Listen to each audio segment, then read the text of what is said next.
A paz do Senhor Jesus Cristo a todos. Vamos dar prosseguimento ao nosso trabalho de investigação relacionada aos apócrifos e pseudepígrafos da Bíblia. Ok? Então vamos dar prosseguimento. Primeiramente, como já estamos fazendo, trazendo a contribuição de algum texto que é esclarecedor em relação aos livros apócrifos e pseudepígrafos, tá ok? Que traz algum estudo que possa elucidar, né, como devemos lidar com este conteúdo. Ok, quais são as fontes históricas, né, qual o desenvolvimento que eles tiveram ao longo do tempo, como eles foram preservados, tá certo? Vamos ver aqui, tanto no dicionário Wycliffe, que será o primeiro material de estudo, um pouco de definições acerca dos textos apócrifos e pseudepígrafos, e no dicionário crítico de teologia, vamos ver um pouco acerca da transmissão desses textos ao longo da história, tá ok? Então vamos comigo. Vamos dar uma examinada aqui no dicionário bíblico Wycliffe, da editora CPAD, o que ele nos diz acerca dos textos, né, dos livros apócrifos. No dicionário bíblico Wycliffe, a partir da página 155, o verbete apócrifos. Vamos lá. Apócrifos, palavra comumente usada para designar uma coletânea de livros edificantes, porém não incluídos no cânon das Escrituras. E aí já temos, a partir dessa primeira definição, a situação na qual muitos livros que circulavam na Igreja Antiga e até antes do período cristão, os apócrifos ligados ao mundo do Antigo Testamento, muitos deles foram sim considerados livros úteis, por exemplo, Sabedoria de Salomão, Eclesiástico, tá ok? E para o Novo Testamento temos o Pastor de Hermas, o Didaquê, a Carta de Barnabé. Então temos aí alguns textos que nunca figuraram entre os livros canônicos, nem no Antigo Testamento, para os livros que compõem a Tanakh, né, o Torá, Nevi'im e Ketuvim, que se encerrou com o profeta Malaquias, e foram organizados por Esdras, o escriba. Né? Então os livros apócrifos do Antigo Testamento vindo posterior a este fechamento canônico. Então alguns deles eram considerados livros de muita sabedoria, livros úteis para a fé. Então poderiam ser lidos de forma avulsa, mas nunca foram incluídos no cânon nem do Antigo Testamento, bem como os apócrifos e pseudepígrafos do Novo Testamento, alguns deles considerados livros úteis, edificantes, leituras edificantes, mas não canônicas, não reconhecidas como autoridade, sem a apostolicidade, né, a origem dos apóstolos ou seus ajudantes diretos, e sem o testemunho das comunidades cristãs que comprovavam ser aqueles textos verdadeiramente canônicos, tá ok? Então temos aí esta situação, este é o quadro do relacionamento para com os textos apócrifos e pseudepígrafos. Principalmente aqui os apócrifos, né, que estão dentro dessa qualidade. Terminologia. Apócrifos como um adjetivo grego significando... Vamos dar sequência aqui na outra página. Apócrifos como um adjetivo grego significando coisas ocultas. Significando coisas ocultas, entre aspas. É encontrado em Daniel. Daniel emprega o termo apócrifo para referir-se a coisas ocultas, né? Conforme está entre aspas aqui grifado. Daniel 2:22. Teodotian. Também temos aí outras referências. E ele segue. E no Novo Testamento, em 3 passagens: Marcos 4:22, Lucas 8:17, Colossenses 2:3. Inicialmente era equivalente a esotéricos, termo grego empregado aí para apócrifos, né? Então esotéricos, escritos destinados ao círculo íntimo. Então diferente de exotérico, que com X expressa então um conhecimento que é aberto, né? Está disponível. Aí temos esotérico com S, então temos um conhecimento que é secreto somente aos iniciados. Inicialmente era equivalente a esotéricos, escritos destinados ao círculo íntimo, e impossível de ser entendido por mais alguém, guardados para os sábios dentre o povo. Cita aí quarto livro de Esdras, capítulo 14, né? Referência aí a esse livro pseudepígrafo, ok? Então menção a esse livro pseudepígrafo. Mas com Agostinho, Cidade de Deus, De Civitate Dei, 15:23, uma segunda ideia de obscuridade de origem ou autoria é sugerida. Desde a época de Jerônimo, tem-se designado livros não canônicos e desde a época da Reforma uma coletânea definitiva de tais livros. Karlstadt definiu apócrifos como escritos excluídos do cânon, quer os autores dos livros fossem conhecidos ou não. Ok, livros fora do cânon, quer seu autor fosse conhecido ou não. Então não gozava da autoridade canônica, né? Não gozava desta autenticidade, essa autenticidade canônica. Posturas em relação aos apócrifos do Antigo Testamento. Os apócrifos do Antigo Testamento são compostos de 14 ou 15 livros que são geralmente encontrados nos manuscritos da Septuaginta. Veja que a tradução da Bíblia para o grego na Septuaginta inclui então dentro da sua coleção muitos desses livros apócrifos, ok?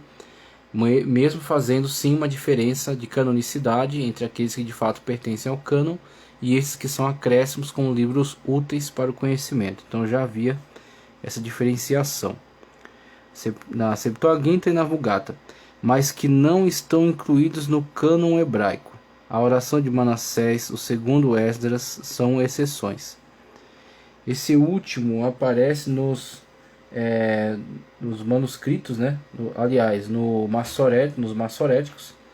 Este último aparece nos massoréticos gregos e a oração de Manassés não está em nenhum deles. Contrariamente, os livros pseudepígrafos, com poucas exceções, nunca são encontrados nos manuscritos bíblicos.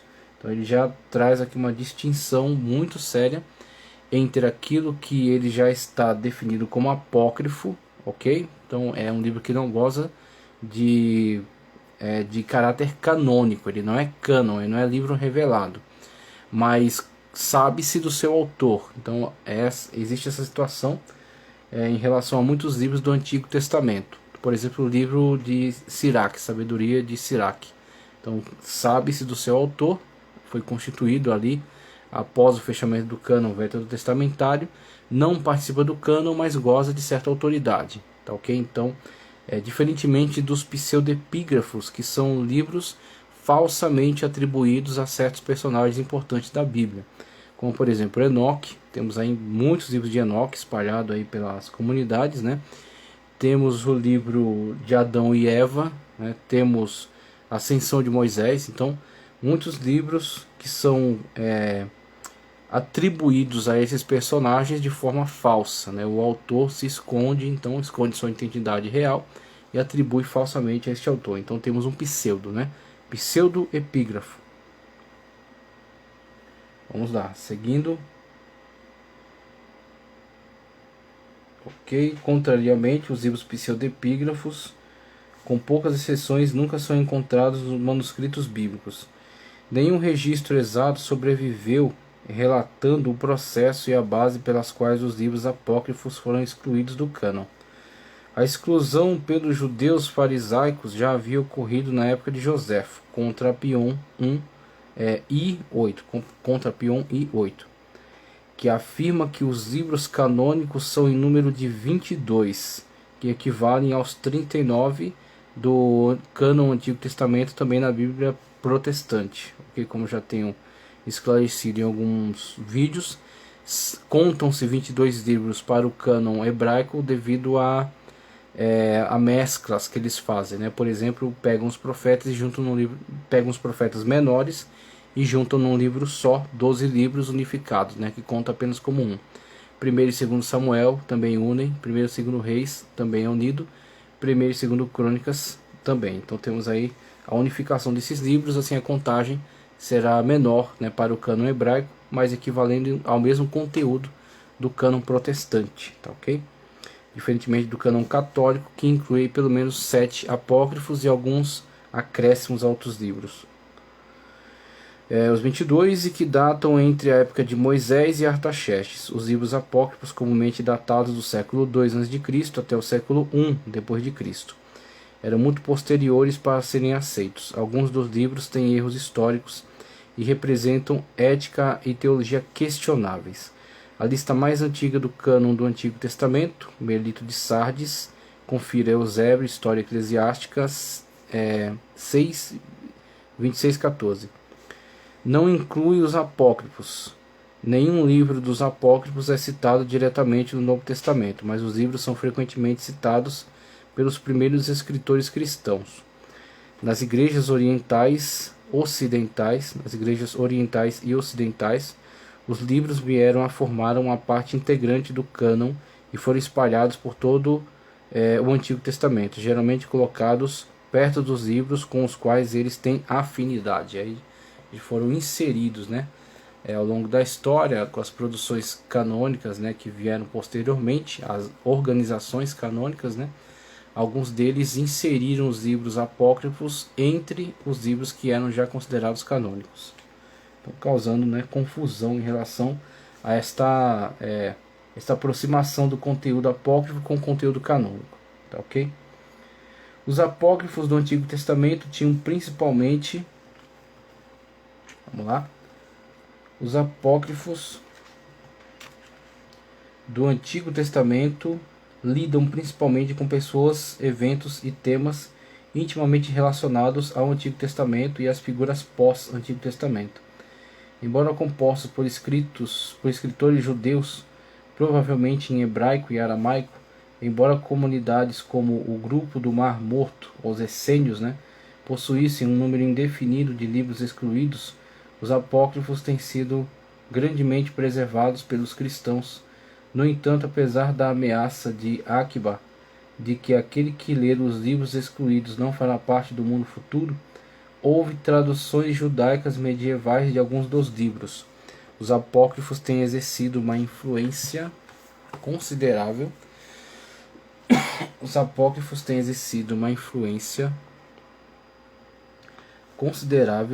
Sobre a arte e sobre a literatura inglesa através dos séculos. Provérbios comuns e nomes familiares têm sido derivados destes livros. A maioria das bíblias inglesas, a de Wycliffe, Coverdale e Geneva, continham esses livros como um apêndice, mas no início de 1629 eles foram omitidos de algumas edições da King James. Os maiores comitês de tradução traduziram os apócrifos como um volume separado, mas desde 1827 as Bíblias publicadas pelas Sociedades Bíblicas Britânicas e Americanas passaram a omitir estes livros. 4 posturas cristalizaram-se com relação aos apócrifos desde a época da Reforma. O Concílio de Trento de 1546 afirmava a canonicidade desses livros como encontrado na edição da Vulgata e excomungava aquele que negasse sua posição. Essa declaração foi posteriormente confirmada pelo Concílio de Vaticano em 1870. Esses livros são frequentemente chamados de deuterocanônicos, né, pós-canônicos, pelos escritores católicos, sem nenhuma distinção da autoridade implícita no termo. Os católicos tendem a usar o termo apócrifo para designar o grupo de livros que protestantes chamam de pseudepígrafos. Eles atribuem aquilo que chamamos de pseudepígrafo, que sequer eram considerados escritos úteis, né, até pelos personagens históricos que lidaram com o Antigo Testamento e que de fato tinham o Antigo Testamento como cânon e esses livros como livros de literatura útil. Agora os católicos incluíram esses apócrifos em seu cânon e atribuem o termo apócrifo ao que chamamos de pseudepígrafo. Okay? Uma segunda postura encontrada nos escritores protestantes. Quando Lutero publicou sua Bíblia alemã, colocou 6 livros em um apêndice no final do Antigo Testamento com uma introdução. Apócrifos. Estes livros não são considerados iguais às Sagradas Escrituras, embora sejam úteis e bons para a leitura. O artigo 6º da Igreja da Inglaterra declara: e os outros livros a Igreja lê como exemplo de vida e instrução de modos, mas contudo não se aplicam para estabelecer qualquer doutrina. Nos dias santos especiais, sessões de Tobias, Sabedoria, Sirácida são lidos pela Igreja Episcopal na América. A terceira postura é vista no desenvolvimento da ascensão dos puritanos que rejeitaram os livros como não tendo qualquer valor religioso. Não devem ser aprovados ou feito uso deles, a não ser como de qualquer outro escrito humano. O termo apócrifo passou a ter um sentido pejorativo, significando não autêntico. Uma quarta postura, largamente difundida hoje, muda o ponto de ênfase da posição canônica dos livros para o seu valor histórico, ao fornecer informações sobre a época dos períodos entre o Antigo e o Novo Testamento. Eles têm valor para fornecer informações sobre as condições históricas e religiosas fora das quais surgiram. A ideia messiânica, as doutrinas de sabedoria, lei, pecado, boas obras, demonologia, angelologia e escatologia,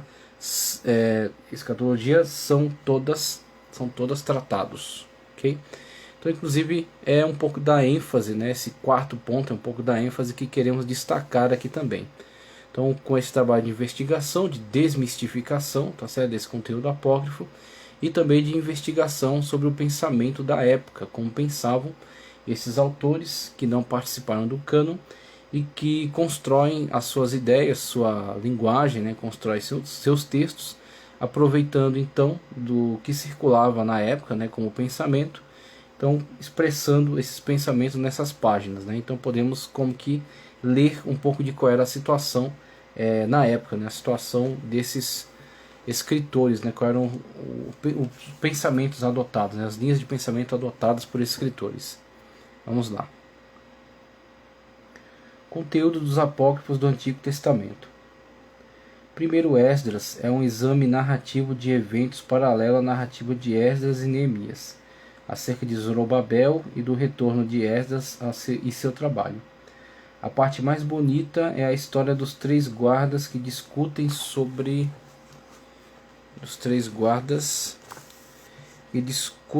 o que há de mais forte no mundo. Então eles incluem esses textos poéticos, filosóficos, né? Eles aproveitam aí um contexto supostamente bíblico para incutir então esses conteúdos, elementos de sabedoria, né, da época. Então isso é útil, vemos como era o pensamento, a filosofia, a teologia da época desses escritos mais forte do mundo, e conclui que é a verdade. Segundo Esdras, é um apocalipse no qual o escritor apresenta Esdras levantando questões, buscando justificar os caminhos escolhidos por Deus ao permitir que as calamidades recaiam sobre Sião. Então vemos aí quase que um trabalho, né, de apologética, né, um trabalho aí de justificação, né, das punições de Deus, do histórico, né, de sofrimento de Israel. Então um trabalho que mostra qual era a preocupação de seu autor, né, em relação a estes fatos que de fato são terríveis, né, são difíceis de se explicar, né, se examinar. Então ele se propõe a resolver essas questões utilizando-se para isso da autoridade de Esdras, né, propondo então esse pseudoepígrafo, né, supostamente Esdras, né, fazendo esse papel e resolvendo essas questões. Tobias é um romance que retrata a vida do judeu no cativeiro, a vida do judeu no cativeiro. Então se houver algum elemento aí de verdade nessa narração, é interessante por ser um conteúdo histórico, né, para nos descrever o cotidiano, a vida comum, né, do judeu no cativeiro. Tobias é um romance que retrata a vida do judeu no cativeiro. Seu propósito é ensinar lições morais.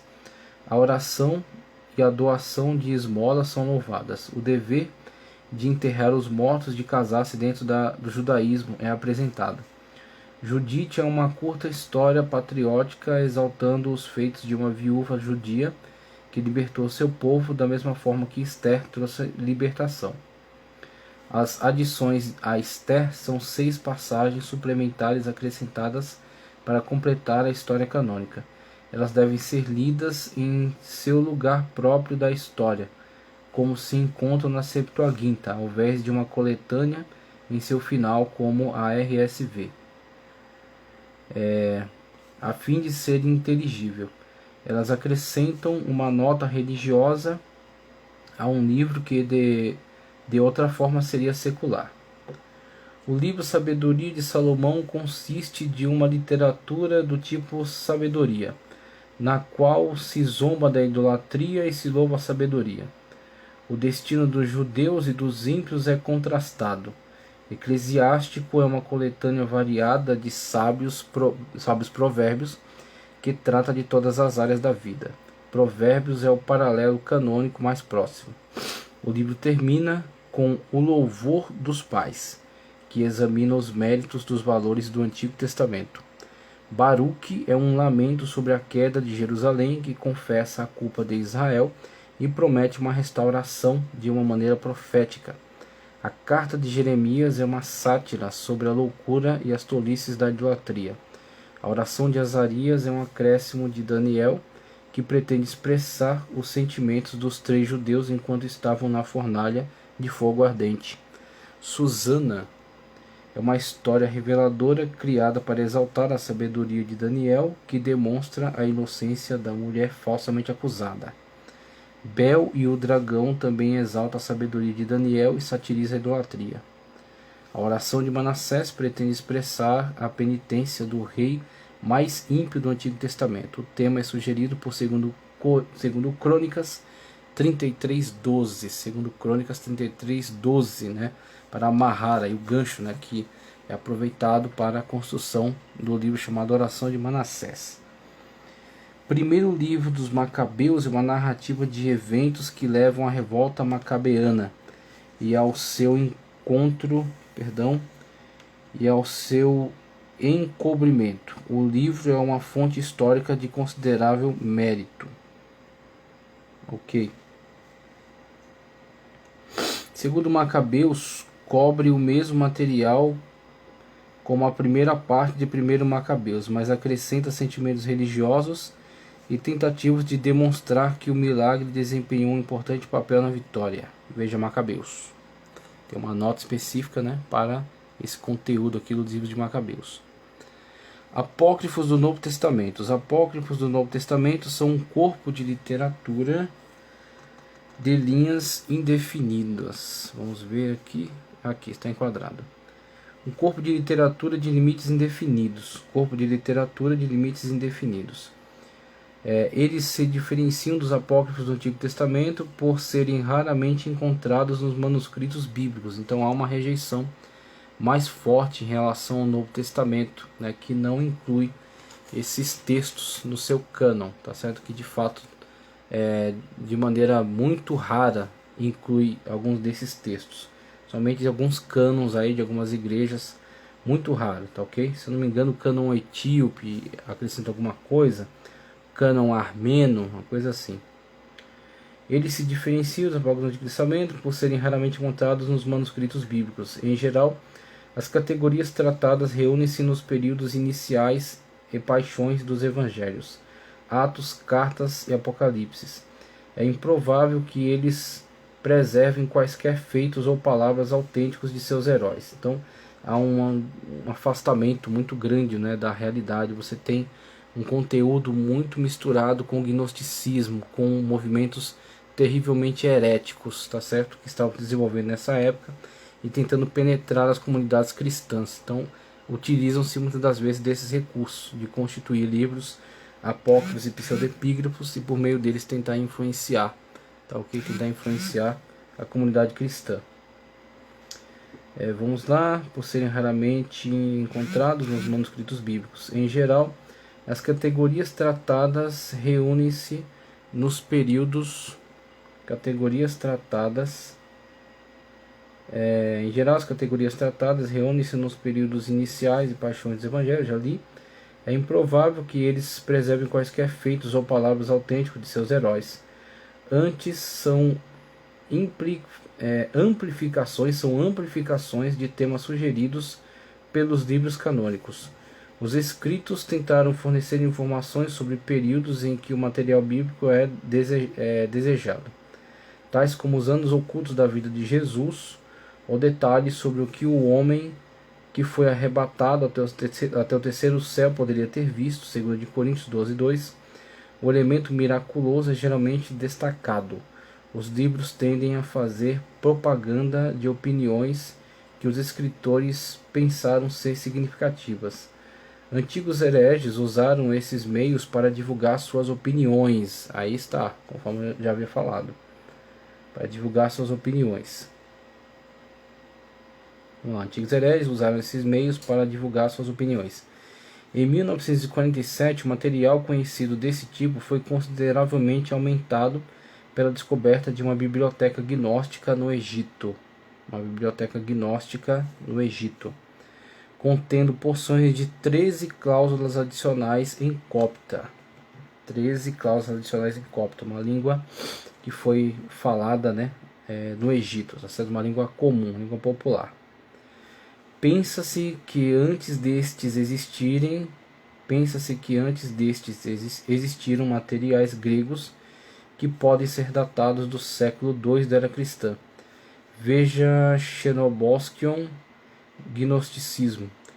Uma considerável impressão equivocada foi promovida sobre os apócrifos com títulos tais como os livros perdidos da Bíblia. Olha como é que eles caracterizam, Os livros perdidos da Bíblia, pois de maneira alguma foi estabelecido que estes livros alguma vez tenham sido parte dela.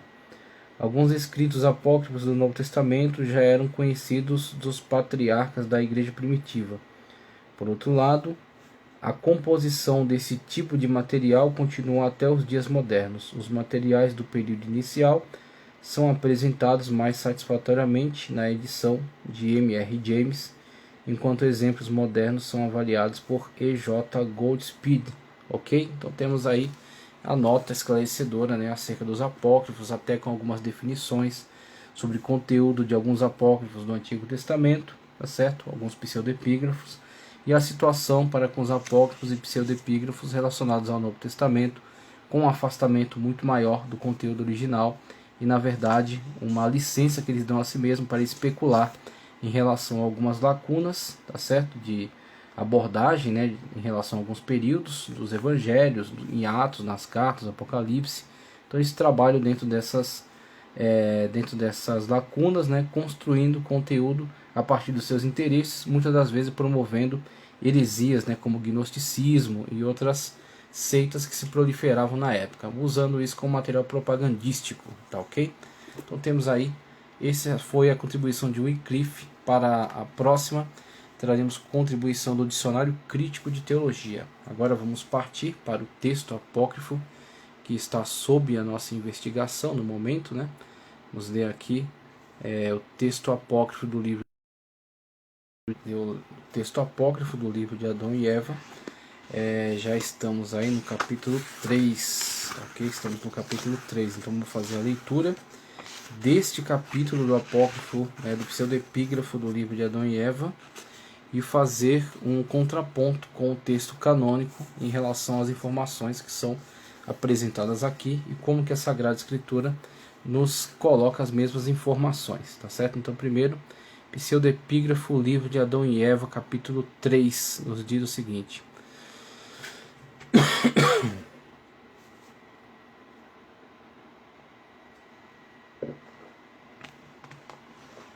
vamos lá. Capítulo 3, versículo 1 nos diz: Deus disse a Adão: eu ordenei os dias... só uma correção, não estamos no capítulo 3, estamos no capítulo 4. Fizemos a leitura de 2 capítulos no vídeo anterior. Fizemos a primeira leitura do primeiro capítulo, depois fizemos a leitura de 2 capítulos e agora estamos já no capítulo 4, tá ok? Isso mesmo, estamos já no capítulo 4. Então, capítulo 4, versículo 1 que diz: Mas Adão e Eva choraram por terem de sair do jardim. Ok, mas Adão e Eva choraram por terem de sair do jardim. a sua primeira habitação. Choraram por terem de sair do jardim, a sua primeira habitação. E certamente, quando Adão olhou para a sua carne, que estava alterada, chorou amargamente, ele e Eva, pelo que haviam feito. E eles caminharam e desceram docilmente para a caverna dos tesouros.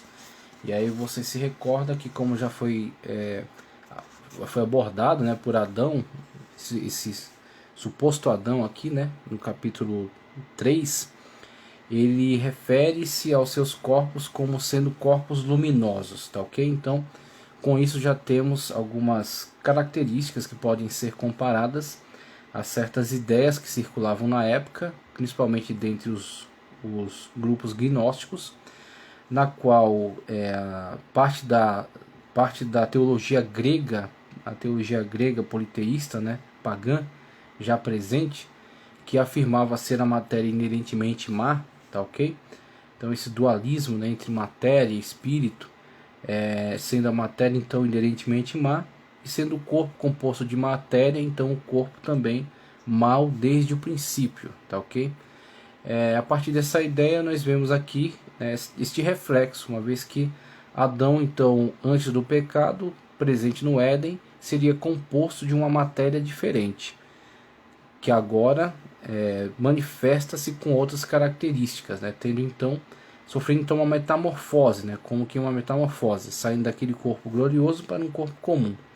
Isso na verdade não tem respaldo bíblico, tá ok? Então, de fato, o pecado afetou o corpo, mas este afetar do corpo é no sentido de trazer deterioração sobre o corpo que foi criado perfeito por Deus, tá ok? Não no sentido de que ele tinha um corpo luminoso antigamente, agora tem um corpo não luminoso, um corpo opaco, tá certo?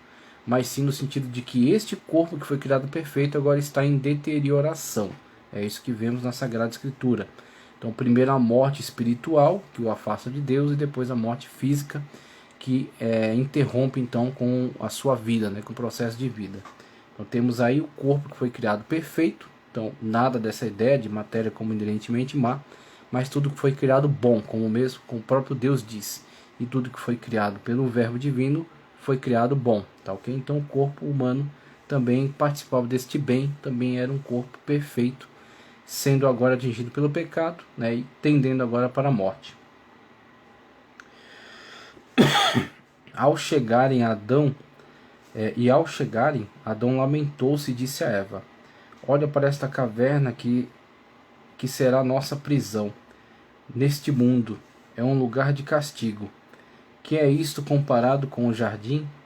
Que é esta estreiteza comparada com o espaço do outro? Que é esta rocha ao lado destas grutas? Que são essas trevas desta caverna comparadas com a luz do jardim? Que é esta lápide de rocha suspensa que para nos abrigar, comparada com a misericórdia do Senhor que nos acolhia? Que é o solo desta caverna comparado à terra do jardim, esta terra coberta de pedras e aquela plantada com deliciosas árvores frutíferas? Então ele capricha bastante assim no elemento emocional, né? É interessante que são de fato deixando a imaginação avançar, né? Deixando a imaginação correr solta. Nós poderíamos também chegar a essa conclusão que foi um grande choque, né, para Adão e Eva saírem daquele lugar maravilhoso e agora terem que, como Deus disse, arar a terra de onde foi tomado, que lhe darão agora espinhos e cardos, né? Então temos aí de fato a possibilidade sim de um choque, né, emocional, conforme está sendo descrito aqui. Que é o solo desta caverna comparado com a terra do jardim, né? Esta terra coberta de pedras, aquela plantada de deliciosas árvores frutíferas. E Adão disse a Eva: olha para os teus olhos e para os meus, que dantes vinham anjos no céu, louvando, e eles também sem cessar. Mas agora nós não vemos como víamos, nossos olhos são de carne, não podem ver na mesma maneira como viam antes. Aí você começa a ver os indícios, né? Como assim nossos olhos são de carne? Eles não eram de carne? Eles eram de quê? Então os seus corpos eram luminosos, seus olhos não eram de carne. Eles não eram então seres humanos naturais. Eles eram como aions, como emanações de Deus. Então está implícito aí, né, essa ideia de que eles não tinham corpos materiais, que eles não tinham corpos de carne, mas que eles eram como que emanações, corpos luminosos, olhos espirituais que vinham ambientes celestiais. Então com isso temos um afastamento e temos aí ideias implícitas, né, de gnosticismo, tá certo? Esse tipo de manifestações que estão presentes aí nestes livros, né? Então temos aí Apócrifo de Adão e Eva, provavelmente do século I da era cristã. Então alguém que constrói esse pseudepígrafo remete-se, né, a esse personagem, mas que na verdade está imerso aí dentro de um mundo de cultura grega e de certas ideias, talvez ideias gnósticas, tá ok? Adão, versículo 10, Adão disse novamente a Eva: que é o nosso corpo hoje comparado ao que era em dias passados, quando habitávamos no jardim? Após isso, Adão não gostou de ter de entrar na caverna. Após isso, Adão não gostou de ter que entrar na caverna. Vamos lá. Sob a rocha suspensa, nem entraria nela jamais por vontade própria. Mas curvou-se às ordens de Deus e disse a si mesmo: a não ser que eu entre na caverna, serei novamente um desobediente. A não ser que eu entre na caverna, serei novamente um desobediente. Então, não é difícil, né, imaginar tal contexto no qual foi um choque para Adão e para Eva saírem do jardim da maneira como saíram e ter que agora se adaptar a este novo mundo, e que certamente, até como a própria descrição de Deus, era sim um mundo inferior ao mundo que eles vivenciavam no jardim, no Éden, naquele mundo maravilhoso, aquele mundo de delícias, né? Então, certamente, alguns aspectos daqui podem até ser admitidos. Não dá para tê-los como canônicos, como revelados, porque não são, mas são possibilidades, né? Agora, o problema é, dentre essas possibilidades acertadas, existem muitos elementos que vão ser incluídos. Esta é a ideia, esta é a intenção. Falar de algumas possibilidades, algo provável, né? Algo que é possível, e no meio dessa argumentação incutir algumas ideias que vão modificando sua forma de pensar, fazendo com que você, aos poucos, torne-se adepto aí desses pensamentos, dessas filosofias, e então tenha uma confusão em relação àquilo que é bíblico e aquilo que é extra-bíblico, né? Aquilo que é bíblico, canônico, e aquilo que na verdade é herético. Tá, okay? A heresia vai se incutindo aos poucos por meio desses textos. Foi uma estratégia, na verdade, uma estratégia muito perigosa e muito boa, né, que eles conseguiram com a produção desses textos aqui. Então muitas pessoas desavisadas acabavam por se deixar influenciar por esses textos apócrifos, tá ok? Então houve uma grande mistura aí, né, daquilo que é sagrado com aquilo que é profano, aquilo que não é revelado. E aí, com certeza, foram muitas batalhas de apologistas para poder limpar essa sujeira, limpar essa contaminação de entre a mente dos cristãos da época. Vou fazer o contraponto aqui com relação ao corpo que Deus deu a Adão, a queda, e o corpo posterior com que Adão continuou convivendo, tá certo? Então, primeiro Gênesis 2:7. Vamos voltar aqui uma página para nós vermos o contraponto em relação ao que é texto canônico, tá? O que é texto bíblico. Gênesis 2:7, mais uma página, isso. Veja o que nos diz Gênesis 2:7. E formou o Senhor Deus o homem do pó da terra.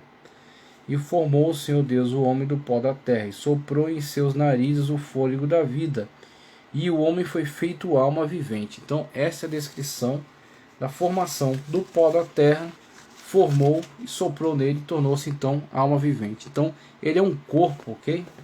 Ele é um corpo material, só que é um corpo sem pecado. E aí isso para a mentalidade gnóstica é impossível. Algo ser material e não ter pecado. Mas é o caso. É o caso de Adão, e depois é o caso do segundo Adão, que foi feito, foi gerado no ventre de uma virgem, tá ok? E nasceu plenamente homem, plenamente Deus, sem pecado, porque a matéria não é, em hipótese alguma, a matéria não é inerentemente má. Foi atingida pelo pecado, mas não foi criada nesse estado. Agora, os versículos 21 ao 23 nos dão outras características aqui, veja só. Versículos 21 ao 23 nos diz: Então o Senhor Deus fez cair um sono pesado sobre Adão, e este adormeceu, e tomou uma das suas costelas e cerrou a carne em seu lugar. Veja, ele tem costela, tem carne, tem matéria, ok? Ele não é um corpo luminoso, como descrito ali no primeiro livro de Adão e Eva, né, o pseudoepígrafo. E da costela que o Senhor tomou de Adão, formou uma mulher e trouxe-a a Adão. E disse Adão: Esta agora é osso dos meus ossos, carne da minha carne. Esta será chamada varoa, por conta do varão foi tomada. Muito bem. Um corpo físico, ok? Humano e físico. Em perfeito estado, mas um corpo físico. Agora, para o capítulo 3, versículo 7, temos aí a situação na qual eles sofrem a modificação por terem sido atingidos pelo pecado. Olha só o que eles nos descrevem aqui sobre o estado do momento.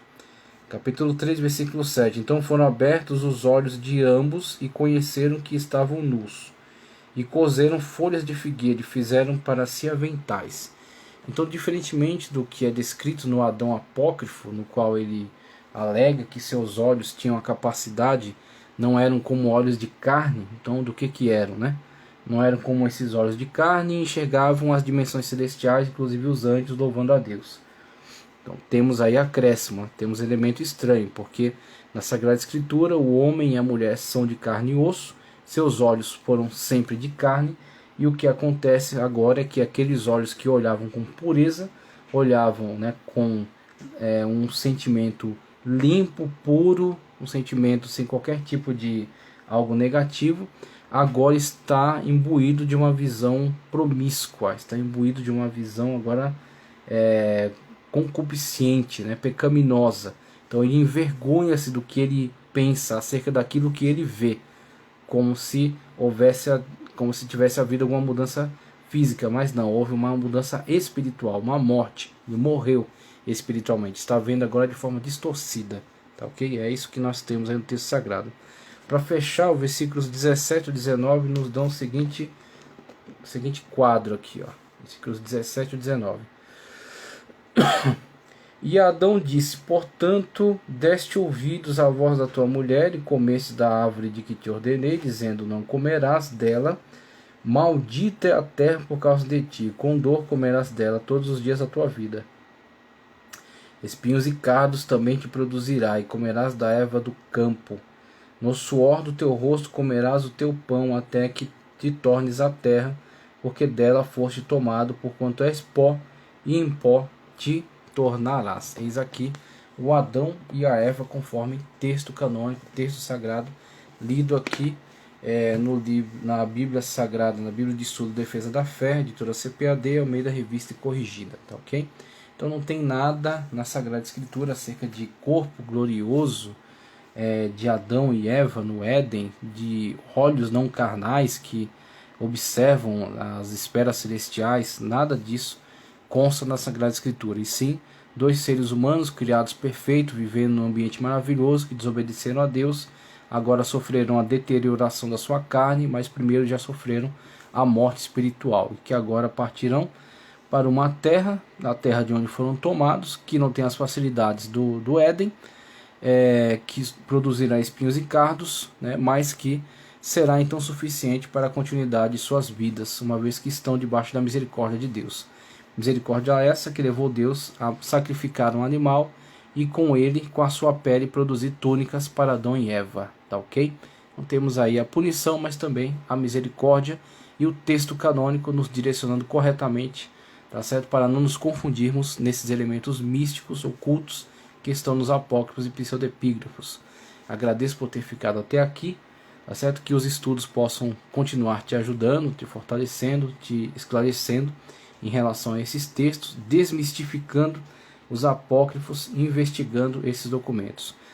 Peço que você curta o vídeo, você compartilhe, inscreva-se no canal e que Deus continue abençoando poderosamente sua vida, em nome de Jesus.